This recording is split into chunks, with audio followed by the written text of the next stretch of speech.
संत सम्राट सदगुरु कबीर साहेब की, सदगुरु अभिलाष साहेब की, परम पूज्य आचार्य धर्म स्वरूप साहेब की, परम पूजनीय गुरु माता सुशीला साहेब की।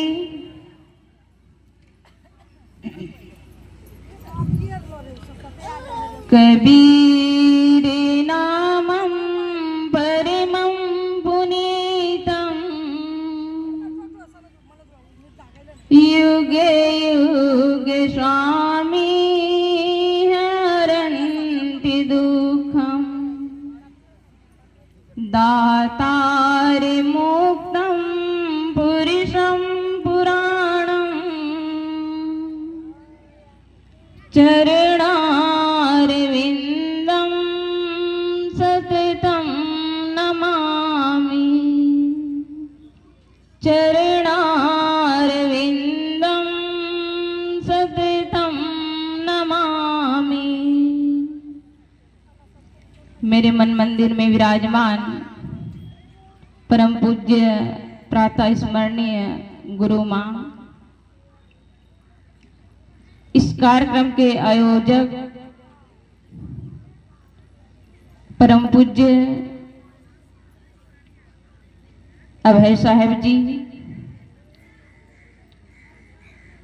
बन्नी आश्रम से पधारे हुए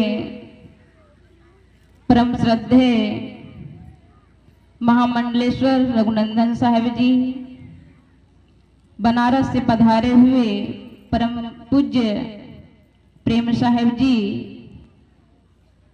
नेपाल से पधारे हुए पूज्य साहेब जी, मंच पर विराजमान अर्चनी वंदनी संत समाज, निर्शिर विवेकी भक्त सज्जनों, भक्ति एवं शक्ति के स्रोत माता बहनों, आज यह जो सत्संग की गंगा बह रही है,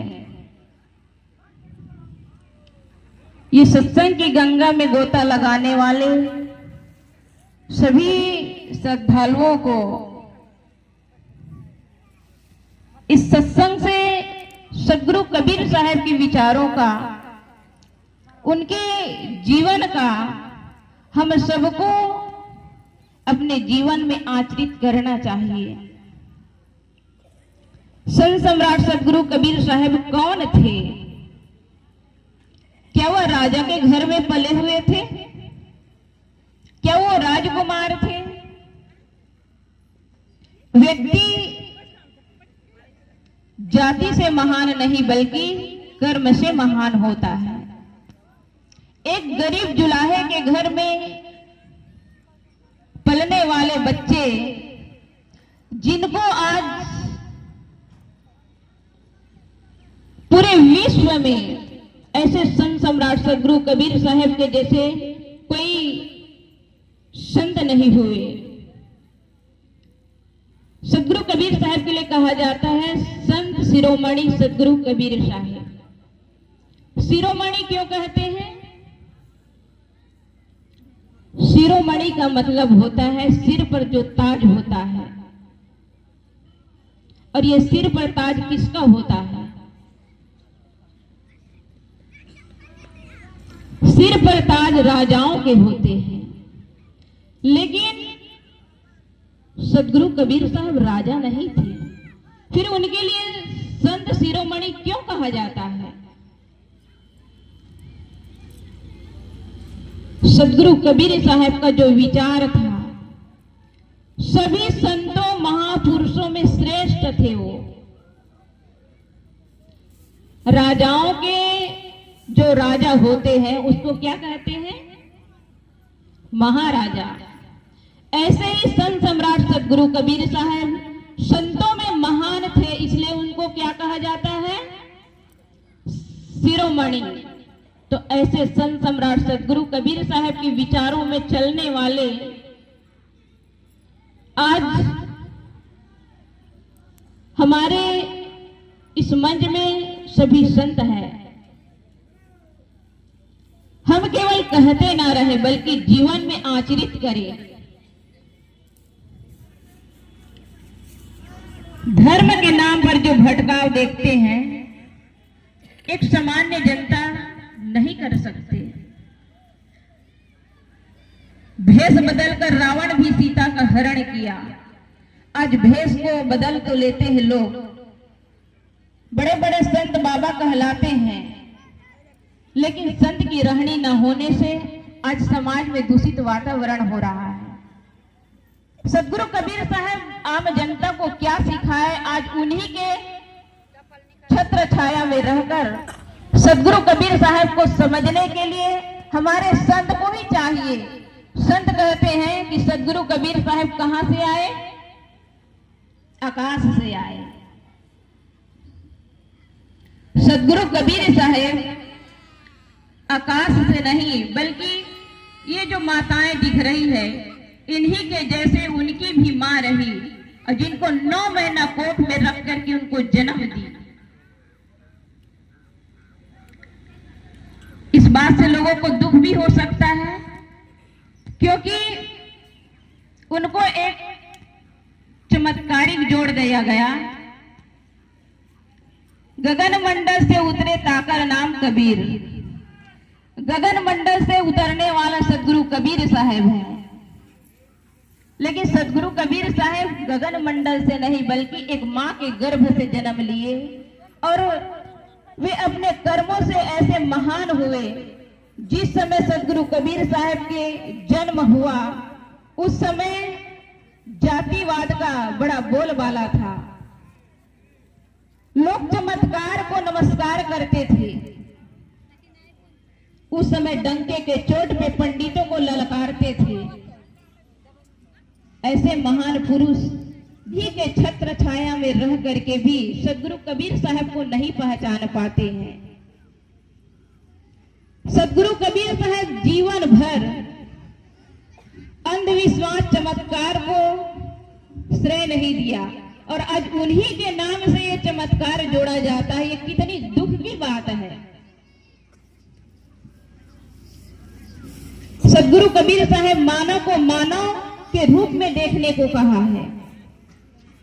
किसी मठ मंदिर मस्जिद में कोई भगवान नहीं होता।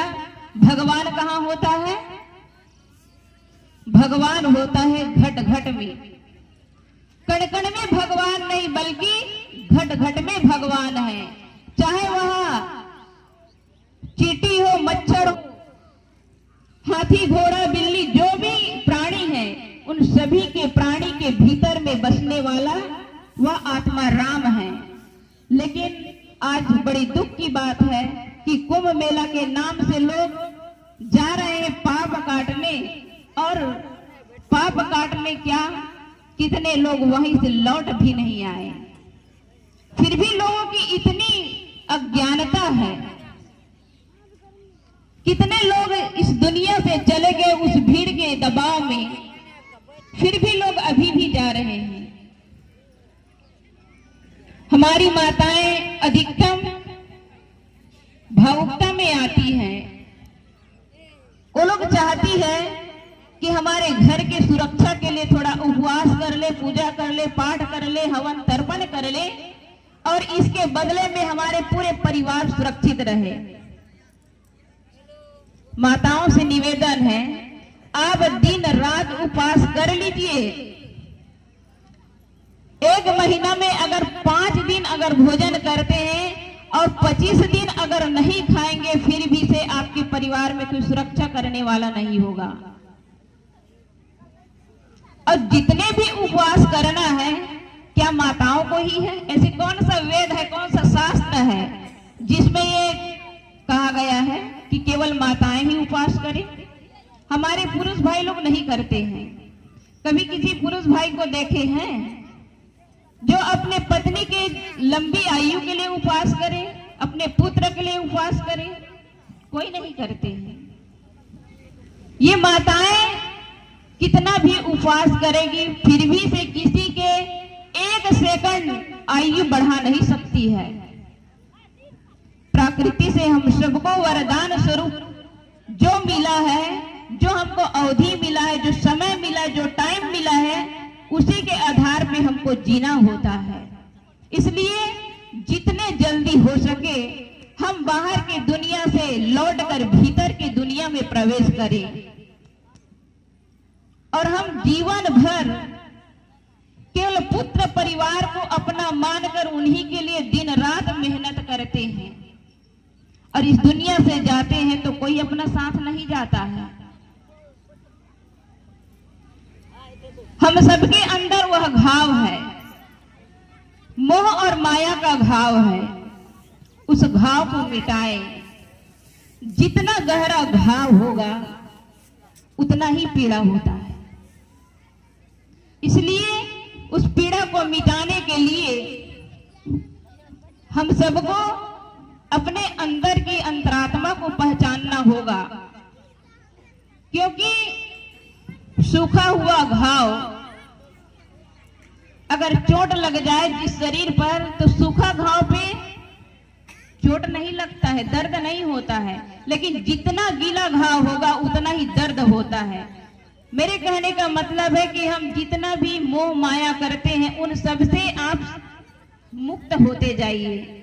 परिवार अगर जन्म दिए हैं बाल बच्चे को, कुछ सेवा कर दीजिए, लेकिन जीवन भर उसमें लगे ना रहें। कुछ भजन और सत्संग के लिए समय निकालें। एक पक्षी होता है, पक्षी छोटा सा जब पक्षी है तो उसको अपने चोंच से दाना खिलाते हैं, और जब पक्षी बड़ा हो जाता है तो खिलाना छोड़ देते हैं। उस पक्षी से शिक्षा लें और आत्मनिर्भर बनाएं।